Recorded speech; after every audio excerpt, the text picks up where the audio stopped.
Good morning everyone. Firstly कि आज class 11th का फर्स्ट चैप्टर हम लोग पढ़ेंगे सेट, राइट। तो फर्स्टली मैं पहले इंश्योर करना चाहता हूँ कि आप लोग मैथ्स पढ़ेंगे नहीं, लॉजिक के साथ पढ़ोगे और दूसरा इंटरटेन भी करोगे। तो सेट होता क्या है उसको डिफाइन फर्स्टली करते हैं कि डेफिनेशन इसका बुक में दिया है कि well defined collection of objects और एलिमेंट्स या मेंबर, राइट। इस तरीके की डेफिनेशन आपको बुक में मिल जाएगी, लेकिन बात आती है कि इसे हम कैसे समझें कि ये सेट है। बात आती है कलेक्शन ऑफ ऑब्जेक्ट्स। कोई भी बहुत सारी संख्या में नंबर हो उसे हम कलेक्शन तो कर सकते हैं, लेकिन उसे सेट तब तक नहीं कर सकते जब तक वो वेल डिफाइन नहीं हो। वेल डिफाइन में आपको एक छोटे से एग्जाम्पल के थ्रू समझाना चाहता हूँ। आप राइट हो सके तो आप समझ सकते हो इससे। जैसे कि हमें बोला जाता है कि टेबल सुनाओ टू का, या ऐसा करो कि 2 + 2 कितना होता है। ऐसे बचपन में बताया था, हम बोलते हैं 4। इसलिए बोलते हैं कि ये वेल डिफाइन है, राइट।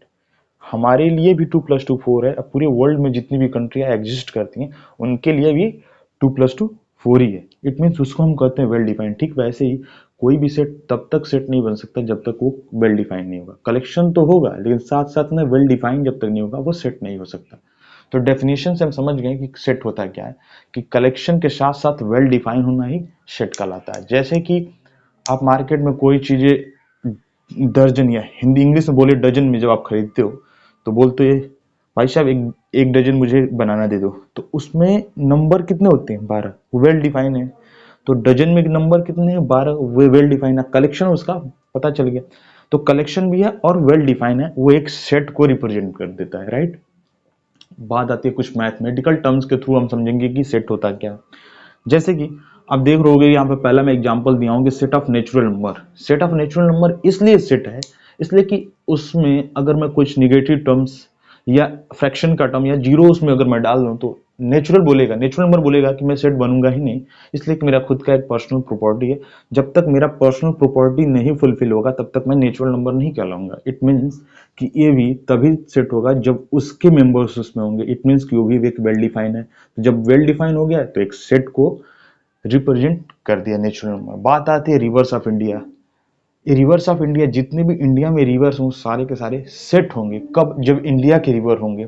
अगर उसमें किसी दूसरे कंट्री के रिवर्स को इंक्लूड कर दिया जाए तो वो सेट नहीं बनेगा। तो वो भी अपने वेल डिफाइन है, इसलिए कि उसका वेल डिफाइन इसलिए है कि वो इंडिया में जितने रिवर होंगे सारे के सारे सेट होंगे। तो इंडिया की बात कही जा रही है तो इंडिया ही कहने का सेंस ही वेल डिफाइन हो गया, राइट।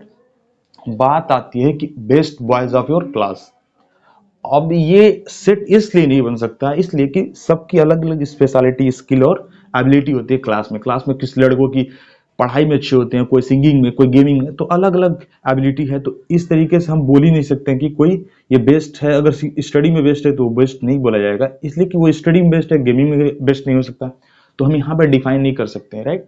अब बात आती है सिंबल ऑफ सेट। कुछ टर्म्स होंगे जो इसके साइज को जब किया जाएगा तो समझना काफी इंपॉर्टेंट होगा। तो उस टर्म्स को समझते हैं, जैसे कि सिंबल ऑफ सेट कैसे रिप्रेजेंट करेंगे वो चीजें समझ लेते हैं। फर्स्टली कोई भी अल्फाबेटिकल कैपिटल से रिप्रेजेंट करेंगे वो सारे के सारे सिंबल ऑफ सेट को रिप्रेजेंट करेगा।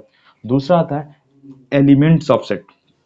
एलिमेंट्स ऑफ सेट क्या होंगे? एलिमेंट्स या मेंबर ऑफ सेट। जो सेट होगा, सेट मानो सपोज दैट मानो एक कोई सेट है, उसके अंदर कुछ एलिमेंट होंगे। तो एलिमेंट किस फॉर्म में होगा वो बता रहा है इसमें कि एलिमेंट जो फॉर्म होगा वो स्मॉल में अल्फाबेटिकल टर्म होगा। स्मॉल में नंबर भी हो सकता है, अल्फाबेटिकल टर्म होता है, कुछ भी हो सकता है, लेकिन स्मॉल में होगा अल्फाबेटिकल टर्म। कहने का सेंस उसका है। अब बात आता है सेट। सेट को दो तरीके के फॉर्म में लिखा जा सकता है। पहला रोस्टर और टेबुलर फॉर्म। रोस्टर और टेबुलर फॉर्म का कहने का सेंस है जो भी नंबर उसके पास या जो भी एलिमेंट्स या जो भी ऑब्जेक्ट उसके पास होगा वो दिख जाएगा उस रोस्टर में, मतलब उस रोस्टर को। इसीलिए हम उसे रोस्टर फॉर्म कहते हैं। जैसे कि आप इस रोस्टर फॉर्म को देख सकते हो। सपोज दैट एक कोई नंबर n है जिसे नेचुरल नंबर बोला गया है, उसमें इस तरीके से एलिमेंट जो दिख रहा है कि हाँ 1 2 3 4 इसके अंदर एलिमेंट है इस सेट के अंदर, राइट। कैपिटल एन से रिप्रेजेंट किया गया इस सेट को। इस सेट के अंदर कुछ एलिमेंट वो दिख रहा है, इसीलिए इसको रोस्टर फॉर्म करते हैं। जो भी एलिमेंट्स होंगे वो दिखेगा, राइट। इसे बोलेंगे हम रोस्टर या टेबुलर फॉर्म। जैसे कि इसमें मैं बोला हूं कि 1 बिलोंग करता है एन में, तो ये जो साइन है इसको जान लेते हैं। ये साइन क्या है, इस जो सिंबल है उसको क्या बोलते हैं? एप्सिलॉन या बिलोंग्स बोलते हैं। अब बात आती है यहाँ पे 2.5। तो आप देखोगे 2.5 इसमें कहीं है इस नंबर सिस्टम, इस इस सेट n में कहीं 2.5 है, तो आप बोलोगे नहीं, it means 2.5 is not belong to n। इसे क्या बोलेंगे, इज नॉट बिलोंग। इसे बोलते थे बिलोंग्स, और इस तरीके से जब उस पर लाइन लगा देंगे तो बोलेंगे इज नॉट बिलोंग्स टू जो भी सेट होगा, n a b c d कुछ भी हो सकता है सेट, राइट। अब बात आती है दूसरा फॉर्म जो सेट लिखने का तरीका होता है, set builder form, right. Set builder form लिखने का एक तरीका क्या होता है, अब इसको कैसे पढ़ेंगे, ये तो फॉर्मेट हो गया इसको सेट बिल्डर लिखने का तरीका, लेकिन इसको पढ़ेंगे कैसे वो जान लेते हैं। जैसे बताता हूं आपको, देखिए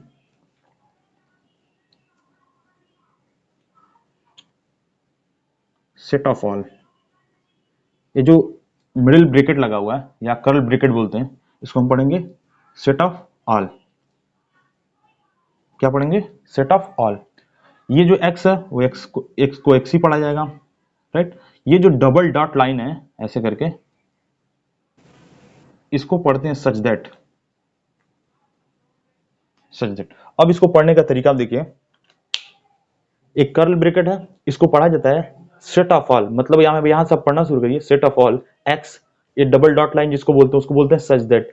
तो set of all x such that x is a natural number. तो पढ़ने का तरीका आ गया कि जो x है, इस नंबर जो ये सेट बना हुआ है कैपिटल N से रिप्रेजेंट कर रहे हैं, तो जो उसमें एलिमेंट होगा x, वो क्या है, नेचुरल नंबर है। इट मीन्स हमें पता चल गया कि नेचुरल नंबर x है, लेकिन वो रोस्टर फॉर्म या टेबुलर फॉर्म में दिखाया नहीं है कि 1 2 3 4 5 डॉट डॉट डॉट ऐसे करके दिखाया नहीं, वो सेट बिल्डर, सेट बिल्ड कर दिया है। अब आपको समझना है कि इसमें किस तरीके का सेट बिल्ड हो रहा है, राइट। तो इसे हम सेट बिल्डर फॉर्म कहते हैं।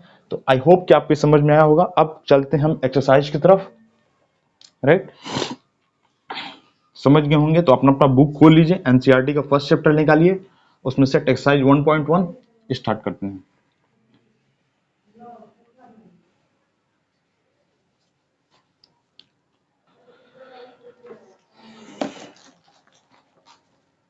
निकाल लिया आपने लोगों ने?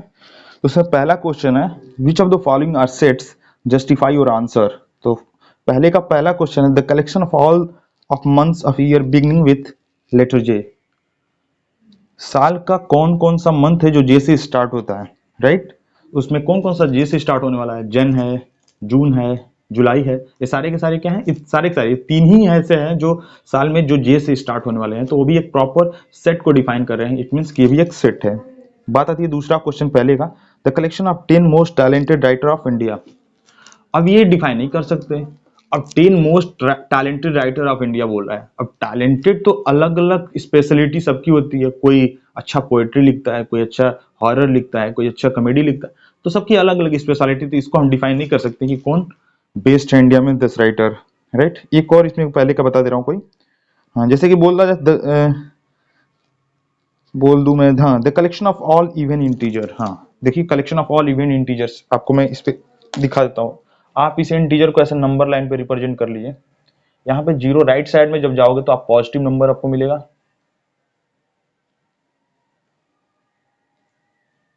राइट। लेफ्ट साइड जाओगे तो निगेटिव टर्म्स मिलेंगे आपको,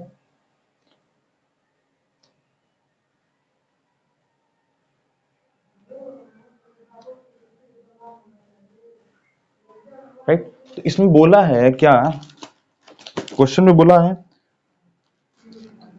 the collection of all even integer. Even integer की बात कहा है, निगेटिव या पॉजिटिव नहीं कहा। तो इवन इंटीजर क्या होता है, जो 2 से डिविजिबल हो। तो 2 से डिविजिबल 2 है, 4 है, 6 है, 8 होगा यहाँ पे, ऐसे करके जितने भी नंबर 2 से डिविजिबल हो वो सारे के सारे इवन होंगे। A B 2 4 -6 minus negative term की बात नहीं बोला, बोला है कि इवन नंबर कितने हैं इस इंटीजर में। तो इवन नंबर जो 2 से डिविजिबल है वो सारे के सारे इवन नंबर है, राइट। तो इवन नंबर जो भी है उसमें वो कलेक्शन बना रहा है, इट मीन्स कि ये भी एक सेट है। और दूसरा क्वेश्चन मैं बता रहा हूँ आपको, दूसरा क्वेश्चन दिया कि कोई ए सेट है, उसमें कुछ एलिमेंट्स है 1 2 3 4 5 6 डॉट डॉट डॉट, राइट। नहीं डॉट डॉट नहीं दिया, दिया कि ए कुछ ए में कुछ एलिमेंट है 1 2 6 1 2 3 4 5 6, राइट। उसमें दूसरे का पहला क्वेश्चन दिया, उसमें दूसरे का पहला दिया है क्या कि 5 डॉट डॉट डॉट ए। तो इस डॉट डॉट डॉट की जगह पे क्या हमें फिल करना, ये जानते कि बोल रहा है कि जो सेट ए है, सेट ए में क्या क्या है ये जान लीजिए। सेट ए में 1 2 3 4 5 एंड 6 ऐसे करके इसमें एलिमेंट्स हैं सेट ए में। अब क्वेश्चन में दिया है कि 5 क्या सेट ए में बिलोंग करता है, तो आप इस तरीके का बिलोंग का सिंबल लगा सकते हो। इट मींस कि 5 बिलोंग करता है सेट ए में, इसलिए देखो आप 5 बिलोंग कर रहा है सेट ए में, तो इस तरीके से आप लिख सकते हो।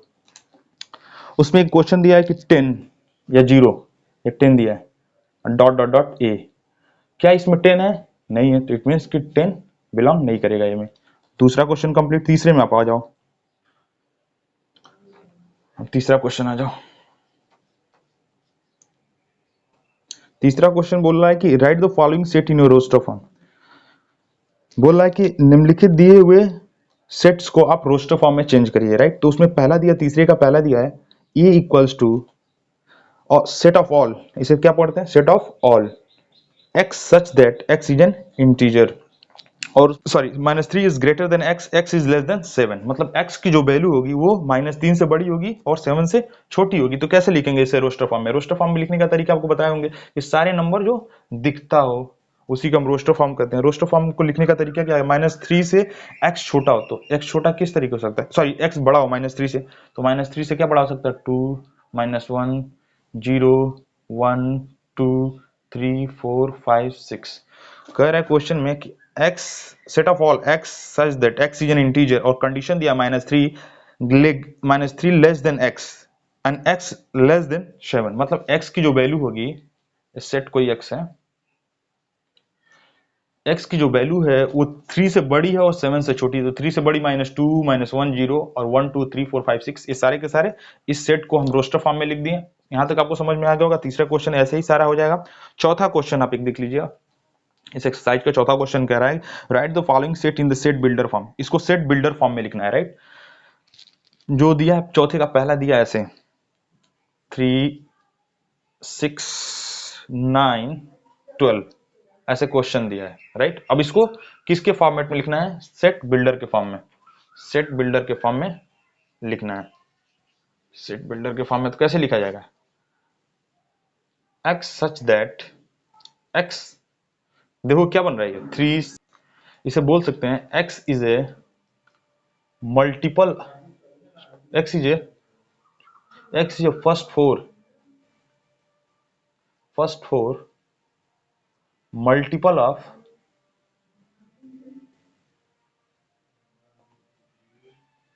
Multiple of 3।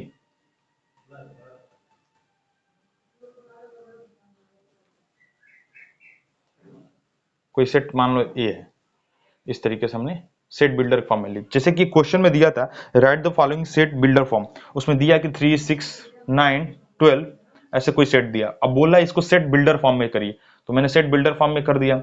अब सेट बिल्डर फॉर्म में लिखने का तरीका क्या होता है कि हम सेट को दिखाएंगे नहीं, बस उसे बिल्ड कर देंगे, आपको समझना होगा। तो इसे हम क्या पढ़ते थे? Set of all x such that x is a first 4 multiple of 3, मतलब 3 के मल्टीपल, 3 1 जा 3 3 2 जा 6 3 3 जा 9 3 4 जा 12, मतलब ये 3 का पहले 4 3 के मल्टीपल यहाँ पे दिए हुए हैं, तो इसको सेट बिल्डर फॉर्म में कर लिया गया। पांचवा क्वेश्चन देखिए, इसमें पांचवा क्वेश्चन कह रहा है कि list all of elements of following set.